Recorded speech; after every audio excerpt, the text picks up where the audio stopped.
What is up, everybody? We are back to conclude DC or Marvel on RMD, not DC. Sorry, I'm so used to saying that. I would rather probably cover a DC show than this Marvel thing right now. Secret Invasions. This will be our final episode where we'll cover the last three. I am your host, the one and only Bobby D, and in the studio with me are David. Hello. And Steven. Yo. All right, well, we're going to get through this. We had some things come up. It's summertime here, so we skipped the last couple weeks, and we're just going to make it up all in one show. And kind of thankful for. Yeah, I'm not going to lie. Like, it was a struggle to get through episode 3 last time for us to make content. And now it's like, wow. Like... Wow. I mean, we could have honestly broke down each of the last 3 episodes, but I think the schedule worked in our favor to collapse them all into one breakdown. Even though like I said, we could have talked about it, I don't think we would have wanted to talk about it. I hate to say it. Yeah, I'm with you, Steve, there. It's sad to say because this was, when they originally released the schedule, Armor Wars, this... And, a couple other things were what I was looking forward to the most. Armor Wars? That's what you were looking forward to? Well, yeah. I mean, I do like Rhodey, and I like that whole series. So when that was going to be a series, that was what I was kind of looking forward to. Okay. Now with the direction that Marvel has taken, not only this show, but the universe, I don't know what I like anymore. I know what I don't like. I can tell you what I don't like, and I can tell you what a lot of people don't like because before the show, I'm doing my little research here, like trying to figure out news type things because we do record on a Thursday for you guys that don't know, and the show comes out on a Wednesday. So, time is limited for me to sit here and do my thing as host, producer type person. This last episode, 11% on Rotten Tomatoes. Oh, brother. Wow. Yeah, that's lower than The Flash. We stopped covering The Flash when it got to like 40. No, I meant the movie. Well, I'm not even talking about the shows we covered. Fair. When it was a struggle to cover, we stopped covering things. That was like the kind of Rain Man digital credo. Like, if we don't like it, we ain't covered in it anymore. We're not just doing stuff to do stuff. Yeah. I did not like the final episode. I did not like anything that they were doing going into the final episode. It's everything from this last half of the season seemed rushed for me. Oh, yeah. And I just wasn't understanding what was going on. And now going into the final episode, it was one of those things that I was just like, Nick Fury is a super soldier. He somehow infused himself with all this power. Yeah. So I got to pause you right there. And I just got to point out that this was a $200+ million production, by the way, divided by 6. And there was, I believe, 3-4 months of reshoots at one point. Yes. Which usually when you hear reshoots, your spidey sense starts tingling, and sometimes that's probably for the right reasons. And you gotta take pause at that point. You do. You have to go, I wonder what was rotten in Denmark and what did they need to fix. And sometimes it works well and it was the right move, and sometimes it does not. I think we can fully say that any reshoots that were done for these last 3 episodes did not work. I would love to know what they are and where they fell into the scheme of 6 episodes. I would love to know too. Or did they? Because the ideas we reshot and threw everything away. Yeah. The ideas that they basically went with in the last 3 episodes, to me, totally undermined the series. Like, it made it underwhelming at that point. It shit on itself. Yeah. Because I told Bobby, like, they had such an opportunity with what we had talked about in the first couple of, especially with the reveal of Rhodey. Oh, absolutely. Had they stuck with that, talk about an Earth or universe shattering concept from everything that we as viewers, let alone as characters in the universe, thinking or believing to be true. Yeah. And then they kind of just wash it all away and say, oh, well, all these people were just captured. And Mm-mm. And on top of that, it really just muddies the waters even further. Yeah. Because now we have to look at it and say, okay, this whole concept they threw in there has nothing to do with Nick Fury, which has nothing to do apparently with this series. I think why introduce it here? I think the two takeaways for me at a high level, and we talked about it during the first 3 episodes, is since the show was so central of Fury, we got to really see more of Fury always being 3, 4, 5 chess moves ahead throughout the MCU. That's what we've grown accustomed as a character. That's how he's been written. That's how he's been portrayed. And in this series, we find that he wasn't, and people had bamboozled him and kind of pulled the wool over his eyes for quite some time, right? Yeah. And then by the end of it, to have the end, you know, like Bob said, right? He basically super soldier or whatever. Or you just mentioned it, right? That kind of throws everything out of the. He wasn't one step ahead of Gravik. Nope. Gravik was ahead of him the whole time. Many people were ahead of him the whole time. Yeah. He needed at the end of the day, he needed other people's plans to align with his. And in a lot of ways, that's not who Nick Fury is. Nick Fury he's the chess master. He is the chess master. And like instead, I would say after the second to last episode, when I got through that whole scene in the cemetery, I found myself looking at going, Nick Fury's a schmuck. He is a schmuck. He's a schmuck, and he kind of violates some of his own ethos. On one hand, he's not going to call on the Avengers. Well, right. And on one hand, he will always do what's necessary to ensure order and structure and things get back on what his perception of the straight and narrow should be. But then on the flip side of that coin, he's willing to almost violate some of his own principles by injecting himself to become this thing.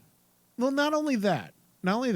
The fact of the matter was that whole speech, and I'll come out and say it, the second to last episode, I absolutely hated. Oh, yeah. Because in 10 minutes, Nick Fury goes from one point, this really cool thing saying, oh, I don't want to call in the Avengers. And I like when he says that we don't have to always drag the Avengers into our problems. Right. No, because I've already injected this up my ass. Yeah, and that was at that moment before we found out about his MacGuffin. Yeah, because it is a MacGuffin. 100%. That whole moment was like, yeah, Nick. This is Nick Fury standing up. He's lost everything, and he's like, okay, I'm not going to call in the Avengers this time. I'm not going to rely on them because sometimes you got to do things on your own. You have to work out your own problem. And he did, and then shortly thereafter, when they introduce what I call the MacGuffin, which is the stupid, what'd he call it? It's the arc, or no, it was the serum. The biggest, most ridiculous bullshit ever. Yeah. Basically, the DNA of all of the superheroes and villains from Endgame, during the battlefield.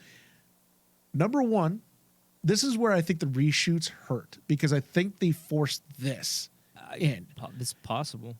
Because it came so from left field, and the logic that after Endgame, Fury has all these scrolls go around the battlefield collecting matter, DNA matter off the battlefield. So I'll say this. On one level, it does make sense because when you think back to Winter Soldier and or Civil War rather, where there was all those other Winter Soldiers that were in ice. Totally understandable. And we spent many decades of Hydra trying to find the super soldier serum. But Steve, here's the kicker.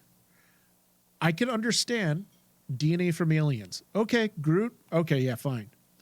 If you're gonna tell me that basically they got everyone's and it was nice. It's a and big neat. deal because I have Captain America's DNA, Tony Stark's DNA. Who gives a crap? Captain America's DNA wasn't what gave him his powers. His powers came from the super soldier serum. Yeah, but ergo, you could extrapolate the serum backward. But when they said that it was DNA. I get it, but I mean, do you want to know what the harvest was? Oh, the harvest. Thank you. Yeah. Groot, Please.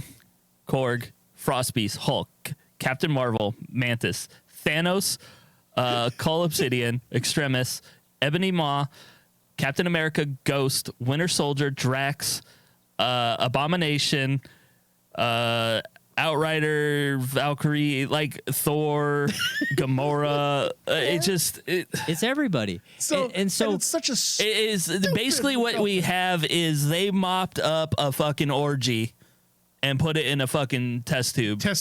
which again, to isolate on a battlefield, first to isolate DNA on its own. From Well, like how can they like we're getting Abomination? Where do we get Abomination from? Yes. Well, Abomination was in the She-Hulk show, he was in a prison anyway, so getting his probably wasn't too difficult. That's why I said it is a complete MacGuffin. 1000%, no Complete argument. MacGuffin. And that's where the reshoots come Like in. Ghost, like where did Ghost come Yeah, from? where the fuck did Ghost come from? So, and her power in general, I thought largely was powered by a suit, unless I'm an idiot. The suit Yeah. controlled the effects of The it. effects of it. Oh, so it kept her from phasing in and okay, phasing out. okay. But like to say Captain America, Iron Man. So what's Iron Man going to give you? A big brain? A big brain and probably alcoholism. Okay. Liver and kidney damage? Liver and kidney damage. Fantastic. Most of his powers came from his wealth. His It's like suits. Batman. Yeah. But like to all of a sudden treat like this harvest Well, is like the ultimate weapon. And here's where that MacGuffin really falls apart too, is when she used that contraption to put Extremis in her, Yes. that, okay, I'll buy that for a minute. Okay, fine. At what point did Fury get access to a machine to, soup himself up? And then at what point did she go back to that machine and fill in the delta? Yeah. Because she only got Extremis at first, as far as we know. And that's the thing. That's the other thing that basically ticks me off. Gaia. Let me get this straight. You only got certain powers in the first go. So jumping into the machine with the harvest now gives you everything suddenly. And when that happened at the end, I just threw up my hands. I said, you know what? Well, it gets even worse, David. It gets even worse. Well, I think what was worse about it was when we get to the final fight, how like the CGI cheaply made budget fight scene. Yeah, did you guys notice like that? where it's just like to show you what powers I'm using, I have to take on the form of, it was fucking Wonder Twins bullshit. Yes. it was. It's like the arm of Groot. and look, it from Captain America or Captain Marvel's bitchy attitude. Dude. from the perspective of bringing the comic pages to life and how we've always seen Super Scrolls depicted across the years, visually, it was on par with what I would expect. But here's the thing. That works in the comics. I'm not saying it's agreed. Yeah. However, what doesn't work in the context of this, and we talked about this previously, right, is the powers that they chose worked earlier in the series relative to what we know to be true in the comics. But now, with these extra, and there was, 427 you listed off there, Bob? Yeah, basically anybody, but that wasn't an X-Men. Right. That we know of. Next thing we know, They got Deadpool. yeah, exactly. It's like, The healing power of Wolverine, and she's indestructible. She's indestructible now. but it gets worse, David. It gets worse.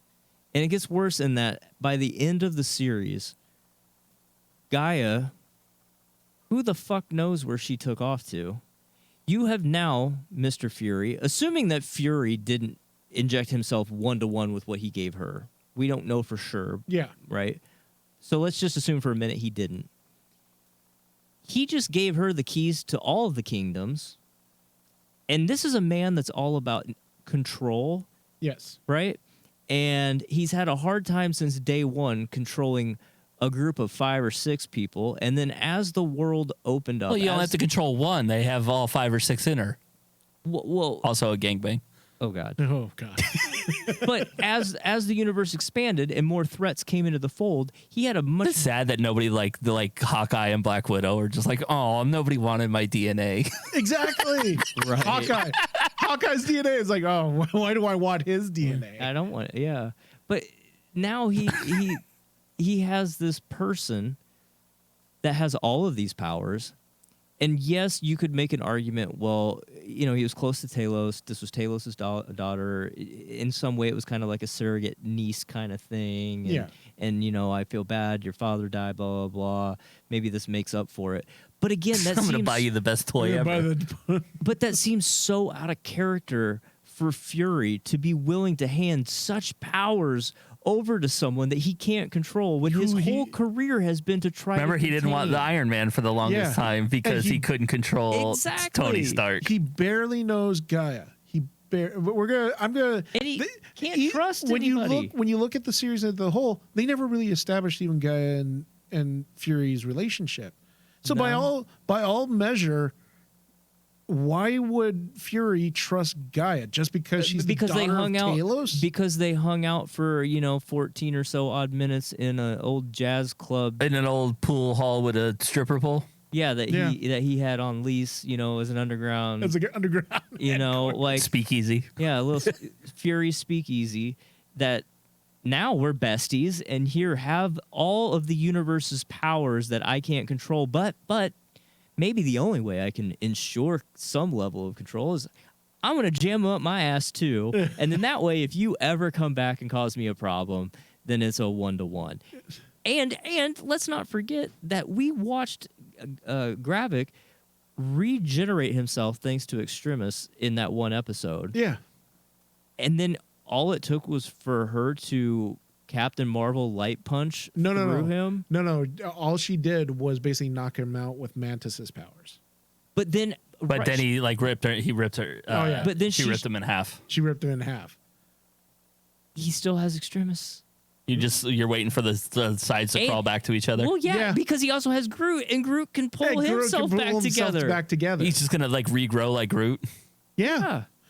And that's the problem with this stupid harvest idea, because it's kind of like the whole harvest idea to me, right from the get-go, it sounded like an idea brought up by some Marvel bro who said, I know how to make the most awesome character ever.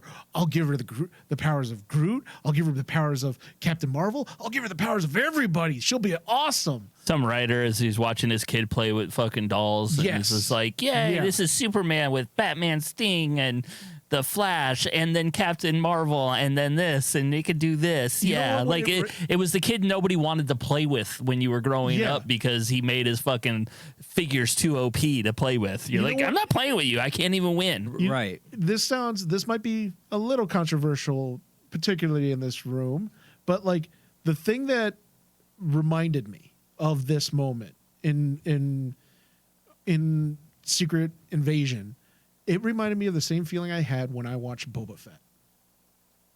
At the very end of it, I felt like I was watching some kid playing with action figures and thinking, this is a great idea. I can do it like this. I'll put him on a Rancor because I can actually, it'll be a cool thing I could see. Now that you vocalize that, yes. It is the same thing.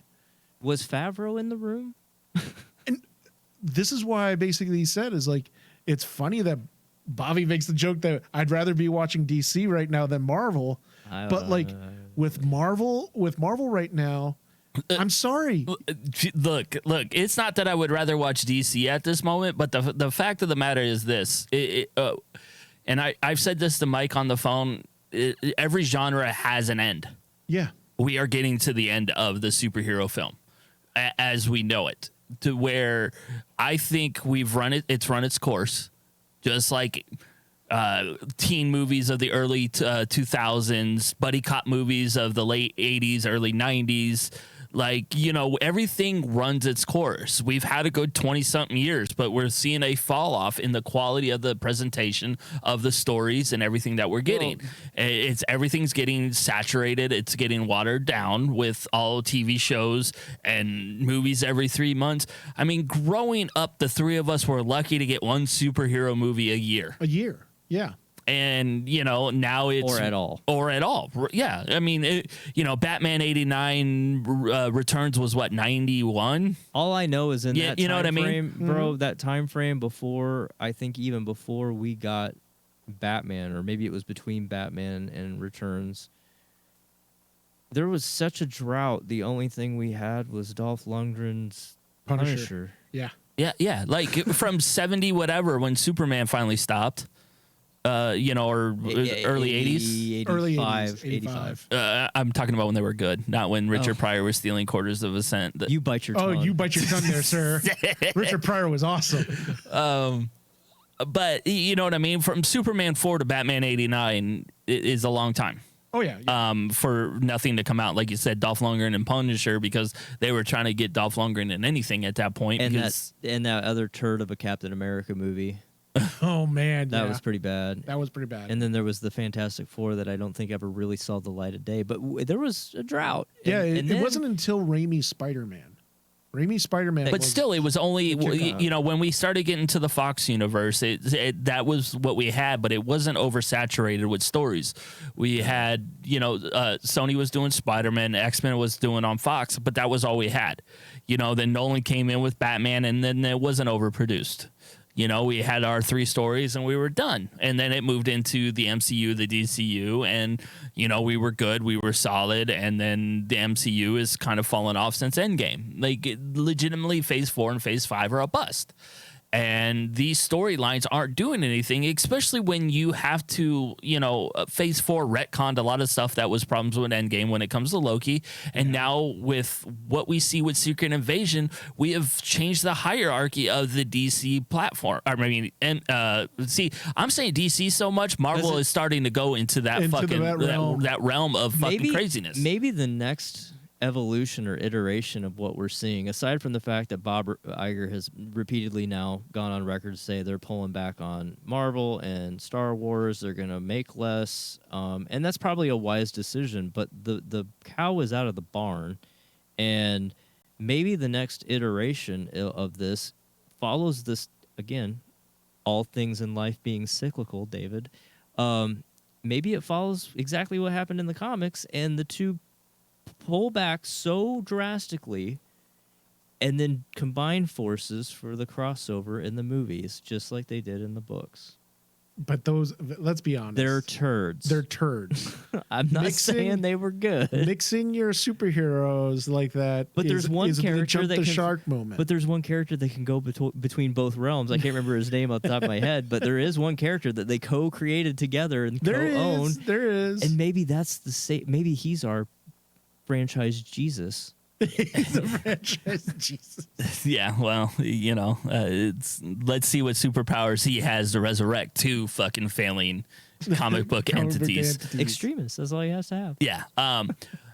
But like I was saying, like, we've had Secret Invasion change what we know about Marvel and the universe when it comes down to it. That now we have this person that is, you know, it was kind of like Captain Marvel. It was like Captain Marvel was supposed to be the most powerful person, and now we have this person that has everybody's powers. Exactly. And so now she's the most powerful person, and she's not a real thing. Like, in this iteration, let's just say. Like, and here's the thing, Bobby. The things that's going to crack me up is give it time. I think in 6 months we're going to see Gaia enter the comics. Like, suddenly they're going to write her in so it's canon. They'll write her in so that it can be canon. And that's happened a few times, has it not? Oh, absolutely. Yeah, they do that. That's what I was waiting for. I'm waiting for Gaia to make her. They did that in, like, they've done that in DC. Like, Diggle is canon now because they put Diggle in comics. They've done it with a couple other characters that were made up. So it kind of not healed the fanboys, but hushed them a little bit. But, like, you know, we talk about her with all the powers, and we talk about Rhodey. Rhodey has no legs again, so obviously Rhodey was taken right after Endgame. Yeah. Because that's when he was fucked up with Rocket, right? Yes. Okay. So he lost his special legs then because he didn't have his special legs when they took him off the thing. And so it's just it's an interesting time for Marvel because this show to me again, for something that I was so excited about, and I've probably talked more in this show than I did the previous three, this is the ultimate point one. I don't need to see this bullshit. I agree, Bob. I had high hopes. The first episode or so, what the foundation was that they were laying down, it seemed interesting. Yeah. From the standpoint of they're here, they've always been here. We weren't aware of them, but like I said, there was an opportunity there To go to the Battlestar Galactic route. Well, Yeah. yeah, and they're here, and they're not. To the thought that Rhodey could have always been a Skrull, what a wasted opportunity. What a wasted opportunity. And that's the thing, is kind of like we got the very first half of this series. I felt we were getting what I was expecting, a spy thriller. It was not going to go into the, we win the day moment and, everything's happy-go-lucky. No, we got Crystal Skull. We got Crystal Skull. And like that to me is what's very unforgivable. Is kind of like you gave us something really good, but by the three last episodes, you can tell something was going on. That they just decided, nope, we're going to actually pull back. We're not going to give the story. Here's what we have to do. And to me, I'm like you, Bobby. This is like my point where I'm like going, oh no, I don't want to watch this. It really, out of all the series, as much as, like I didn't like She-Hulk, She-Hulk wasn't this egregious. Okay, I enjoyed it because I was entertained and laughed, and it was... And it followed through with what it was. Yes, that was the thing. As bad as She-Hulk was, it wasn't because of the quality of the show. It was because of the story it was telling that I didn't like. Yeah. Which is perfectly okay for me to admit that I wasn't into the story. But as far as what they were doing, I understood what they were doing. I just didn't like it when it came to Marvel because, again, I didn't think it advanced anything. But I don't think it advanced anything other than introducing a new character and reintroducing characters back into the fold that we hadn't seen in a while. But what I'll give She-Hulk, it stuck to its guns. And it stuck to stuck to the show that basically it was. Agreed, but it also stuck to the character herself from the books. Like it really did. To some degree, yes. It felt like I was watching Jennifer Walters. Because the She-Hulk comics were all satire. Yeah, and she was, for me, it took a little bit of warming up to, but she was infectious to watch on screen. There was nothing about anyone in this series that literally nobody. Well, think about this too. The people that after I finished up the series, the people that I liked Are all dead. Talos, I love Talos in this series. Talos was freaking awesome. He was a good character every time he popped up and was very well acted. He would move the story forward every single time. He also brought heart to it. Yeah. And then from an alien, he brought the heart. And then you took him away. Just because took him away. You needed to give Fury some motivation, some extra motivation. And I text Bob, and looking back on all of it, I text Bob this the other day before even the finale had dropped, because it was I think it was the last episode, maybe, Bob, but there was one shot in particular out of all of the entire series that stuck out that I paused, rewound it, watched it again, and sent Bob 2 photos. And it was when Fury was sitting there talking to, I forget her name, but his wife. Yeah. And the way the shot was framed, they were both sitting at the dining room table or whatever. And behind her, the way the camera was framed, were masks on the wall. Mm-hmm. And then every time the other camera shot on Fury, behind him was a bookshelf.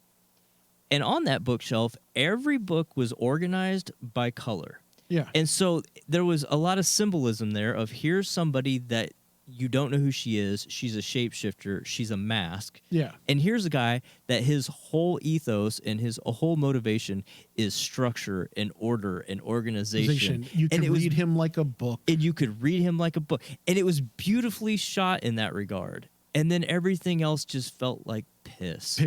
Because, and that's the thing. That's why I was says like Secret Invasion really, to me, is like a warning to all the fans. Is like, look, they gave us something really good in the very beginning, the first half but of the we don't know where to series. go with it. And then all of a sudden, oh, we don't know where to go with it. Bam. And then they're going to just veer off to the right and slam right into the wall.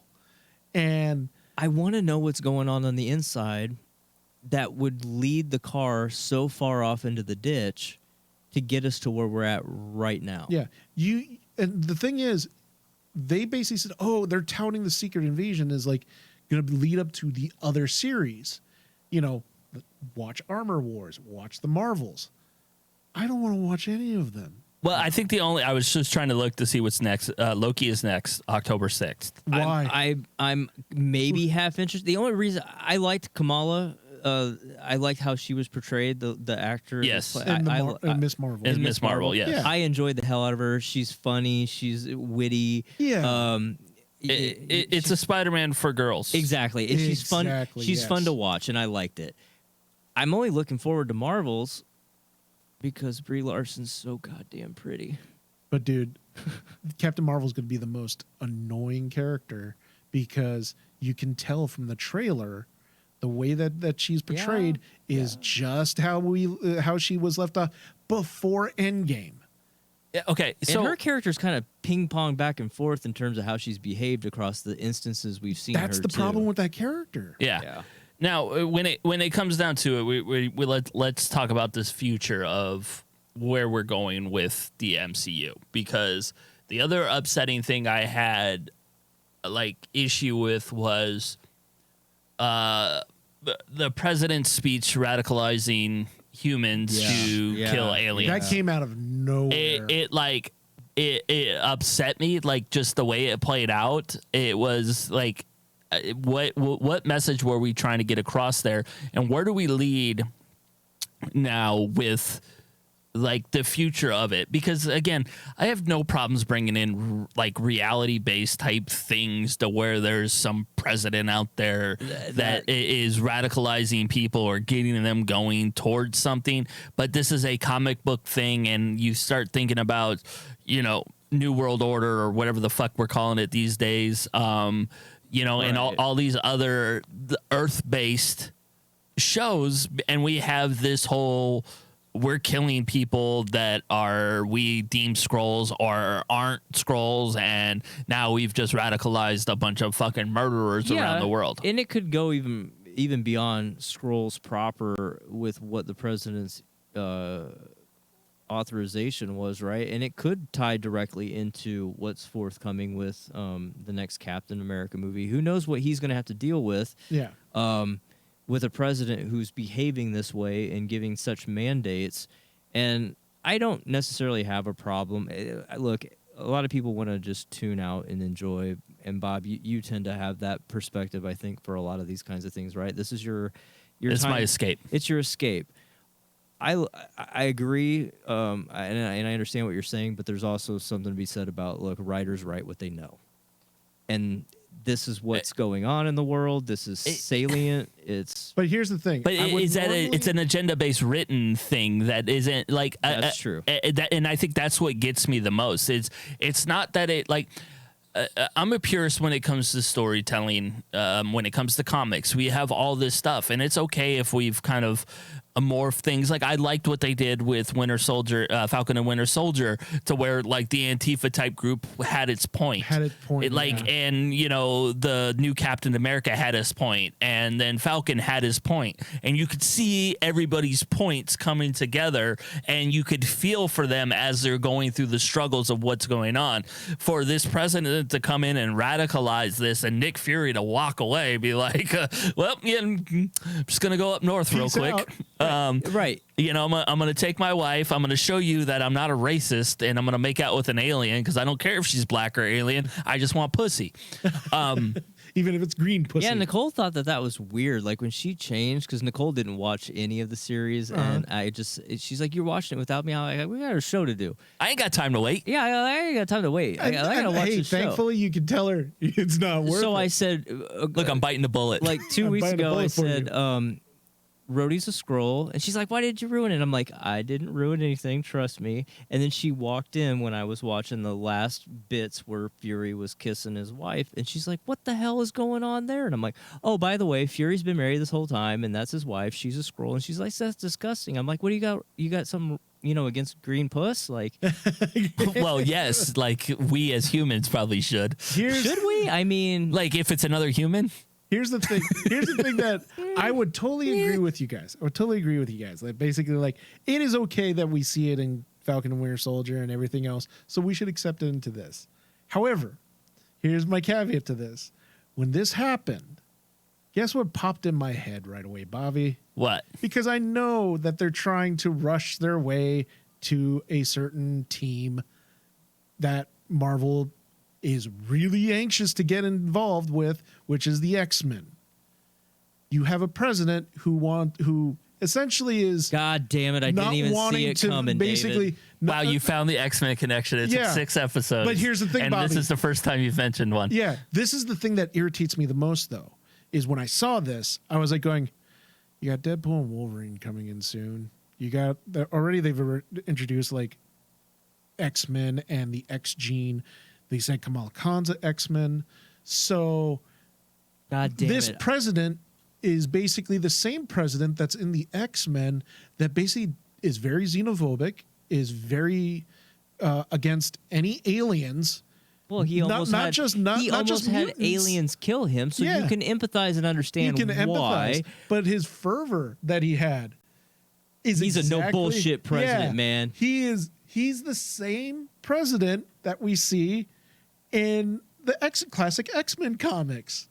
And the movie. And guess what? And he's gonna walk. Yeah, and he's going to walk, and guess what's going to happen? We're going to have a story where, mark my words, Nick Fury is probably going to take the Charles Xavier role, and he's going to have to stop an assassination attempt on the president because some militant group of superheroes or super beings are going to try to assassinate the president, a la Days of Future Past.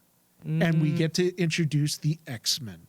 Because I'm Marvel with you. just can't basically do anything creative. So now hold on a second. I'm going to counter argue that because I didn't even think about that with the president aspect. And so good on you for connecting some threads over there, like Charlie Day and Oh yeah, It's Always yeah. Sunny. And people might say it's the Charlie Day thing, but I'm like going, this series left such a bad Honestly, taste. David, this is the most like legitimate one you've probably said in yeah. the 4 years of doing shows. I with think you. so. And the thing is, it's the one that irritates me the most. And so I'm going to counter argue that and say, now that you've mentioned it, it may be, aside from that one scene I described, the single most thing that comes out of this for me personally that I go, okay, Here's our introduction. no, here's our introduction. no. Here's the problem with that, Steve. I didn't want this in Secret Invasion. It's not. It doesn't deserve to belong in a story of Nick Fury. So does Secret Wars turn into an X-Men film? That's what I'm thinking now, because you got Deadpool and Wolverine already being filmed right now. Yeah, where We they're know killing that's the Marvel happening. universe. Yeah, I mean Yeah. the Fox universe. So I have a gut feeling that's going to play into Secret Wars. We'll get Battle World, and Battle World is basically essentially we'll get all of the characters that Marvel wants to add into their sandbox, and everyone will get them finally.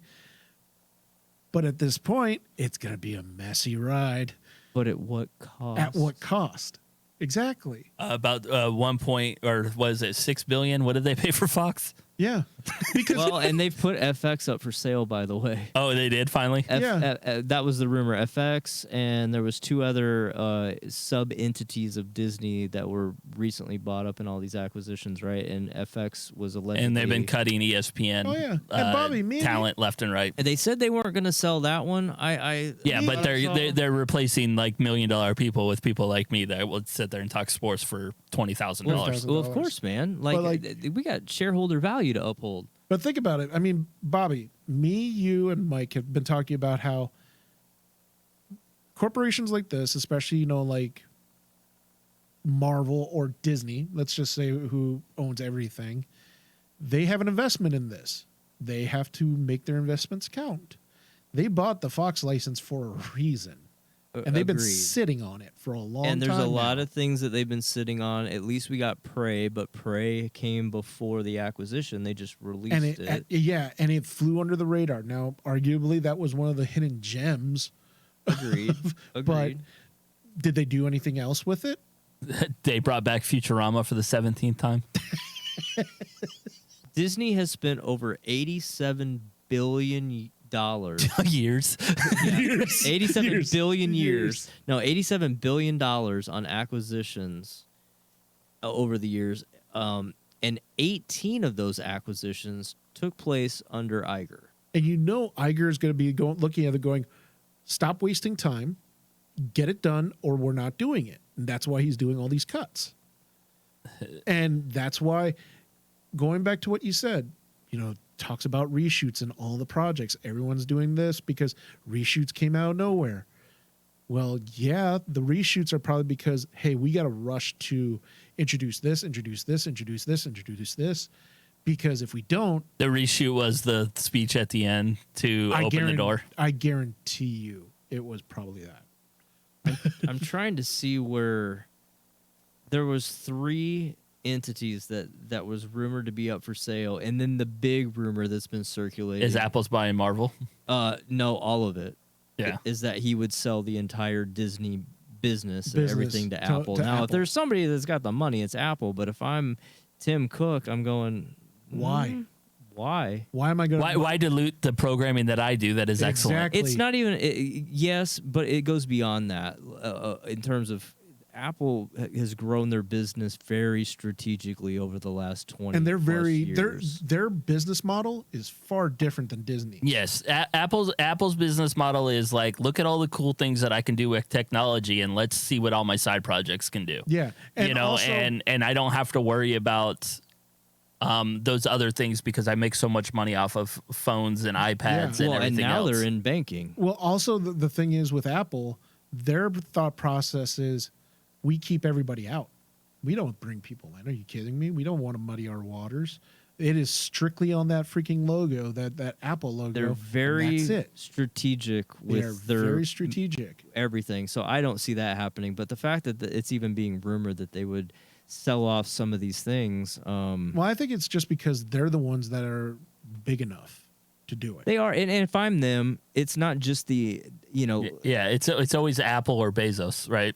Anytime any kind of major industry sales come. Oh yeah, I mean, you could argue if Microsoft wasn't, Yeah, trying Google. to buy Activision and all Yeah. that stuff, you could say, hey, Microsoft, do you want to get into the media business as well again? Because I think they did it years ago. But if I'm They're Iger, like, we just sold off a We bunch just of sold shit. off a bunch Yeah. of shit. No way. but if I'm Iger, I would be looking at this going, okay, keep the IP that I want to keep, like anything related to comics, because it fits and it completes the Marvel house that we lost decades ago.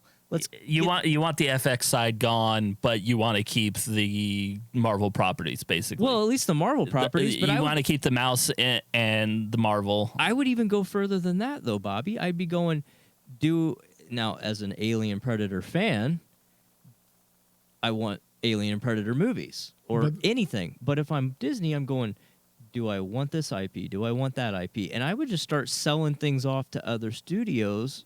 That's a bitch Oh, to yeah. onesie-twosie it. But it's just like eBay. You're going to make a lot more money onesie and twosieing it than you are trying to sell your whole collection. But that's why they hold on to them like freaking Smaug Yeah. over their Dragon Horde, because they don't want to let go of those IPs. That's why it's like the Alien and Predator thing. That's a separate thing that basically I've wondered if we'll ever see it, but now I am fully embracing the fact I will never see another Alien or Predator film. There's already stuff in production for Alien. Well, because they've tried to integrate both franchises. I don't want to see them integrated. Oh no, but the thing is, that's the only way that Disney's going to want to do it, because that's why they introduced Alien and Predator into Marvel Comics this past year. And guess what? It flopped. Of course it did. Look, there's things that whether it's Disney or otherwise, these properties have to fall in the hands of people that truly understand and care for them. As history has shown us across any studio and any property, just because you have something doesn't mean that it's going to be successful. It has to be in the hands of someone that gives it the love, care, and attention that it deserves, and that person has to genuinely be passionate about that thing. Well, that's why I said, that's why I'm surprised with the last phase of Marvel is like... Yeah, it's a good segue. Where's Kevin Feige in all this? Well, that's Feige should be Scrooge McDuck in his money. Yeah, because like he did a bang up job with the first 4 phases. He did, but that's a good segue, David. I was just reading, and I had read this a while back, but then I had read an article the other day after this week's episode, and many of the directors that they've tapped on the shoulder in recent years to work on these projects at Marvel Studios are publicly outing themselves, saying, I've never watched any of the other films. Yeah. Now, I get it. You're a big-time director. You're busy. You got shit to do. And it's a lot of time. There's a lot of content there to get caught up on. But that would be like bringing somebody in on a book or a comic book or a book series and saying, hey, we want you to do this thing, and you having no context. Okay, so isn't that the Disney plan here? Because if you look at anything they've made into like a live action cartoon or anything else, they take everything out of context, and people start complaining about stuff when they don't understand the like what it is. Concept, me and Mike had a whole discussion about Snow White and the Seven Dwarfs. That like dwarfs aren't little people; they're magical fucking beasts from fucking Fantasyland. Like that's what a dwarf is. It's not a little person. It is a thing like Lord of the Rings, but they want to make it into a little person thing. So we got to reimagine what a dwarf is. And I think that's what you get is people don't understand the IP and they want to change everything because they don't understand it. You mean like how people are upset that, like in Willy Wonka, they're upset that the Oompa Loompas aren't actually portrayed by dwarves. It's portrayed by Hugh Laurie. I will say when I saw the trailer and saw Hugh Grant. Is it Hugh Grant or Hugh Laurie? Hugh Grant. When his head's on that, it's funnier than shit. I'm not going to lie. Yeah. It's funny.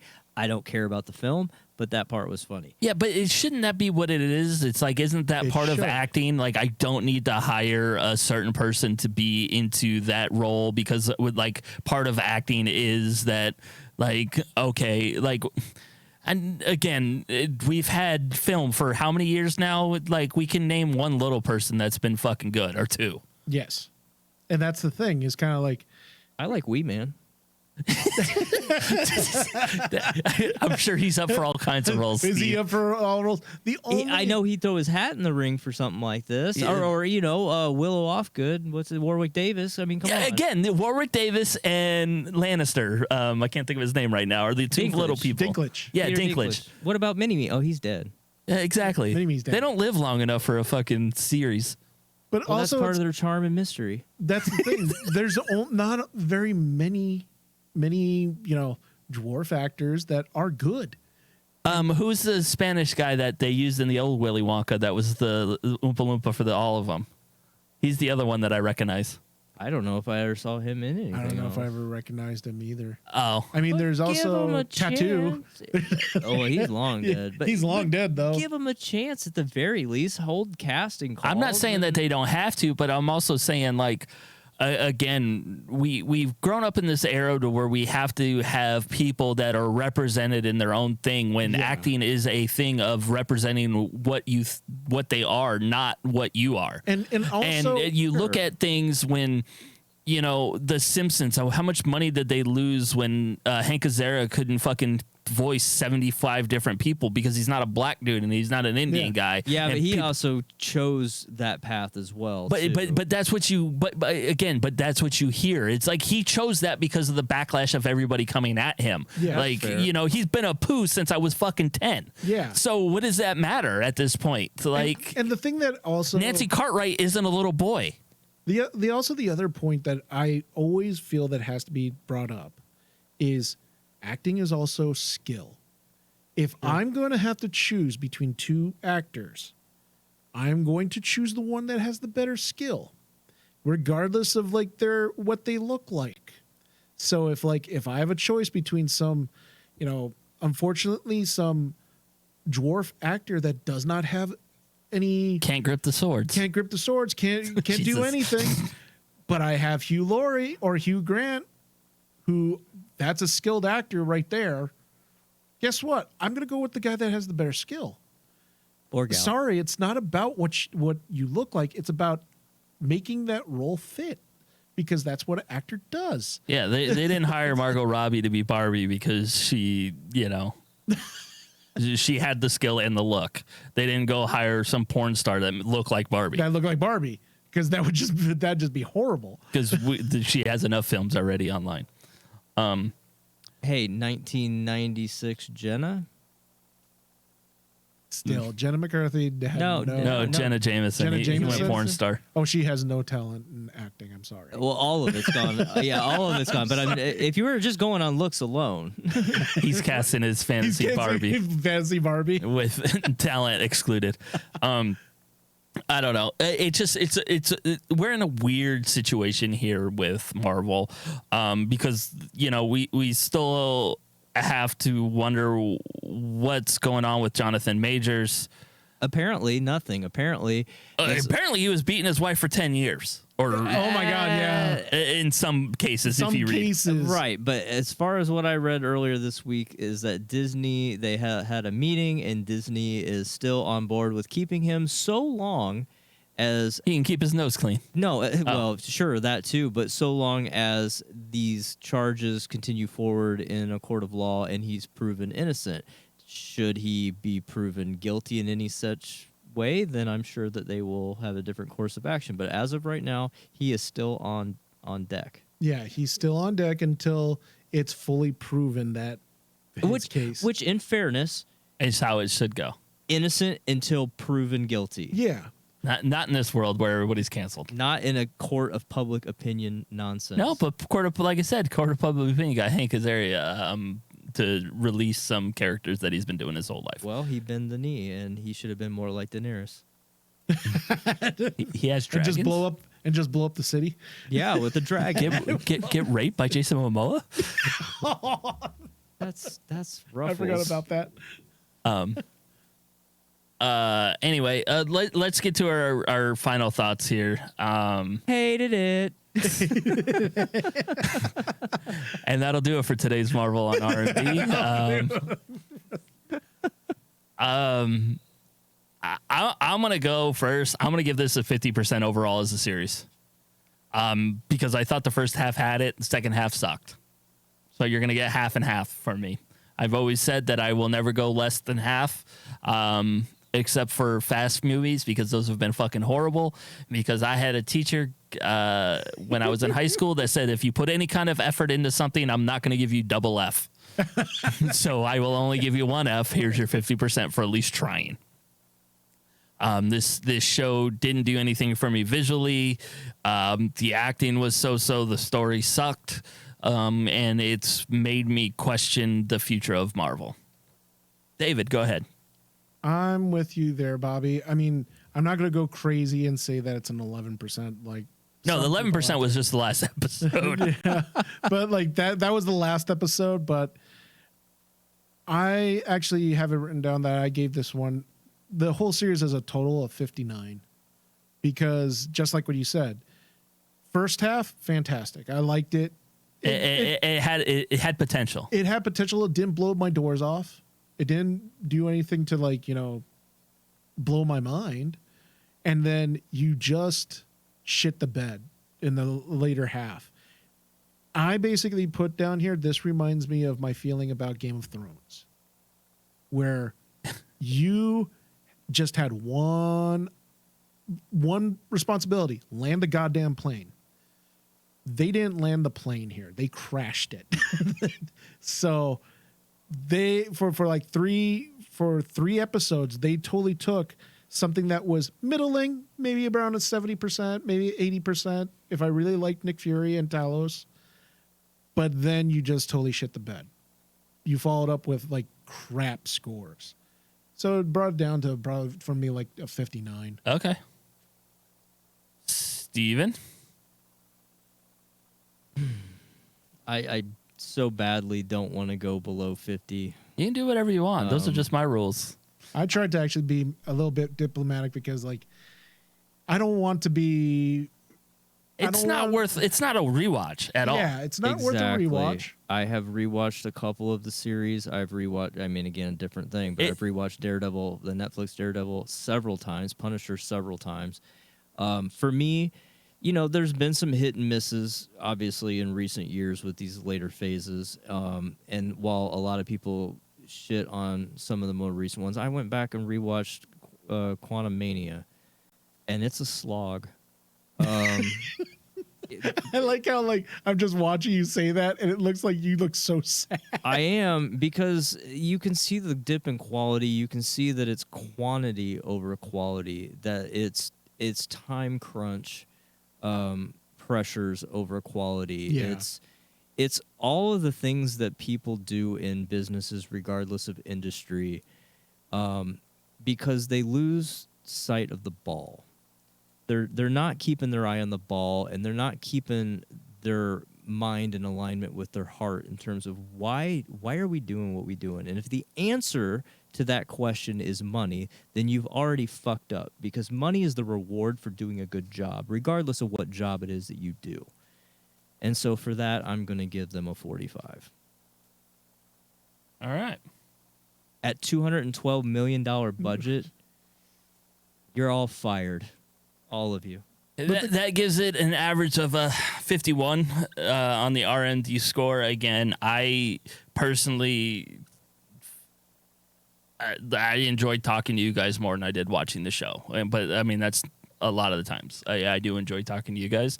But I'm just saying, like, as a dude that puts together these shows, that has to find some kind of structure and some kind of content to try to give our listeners our opinion.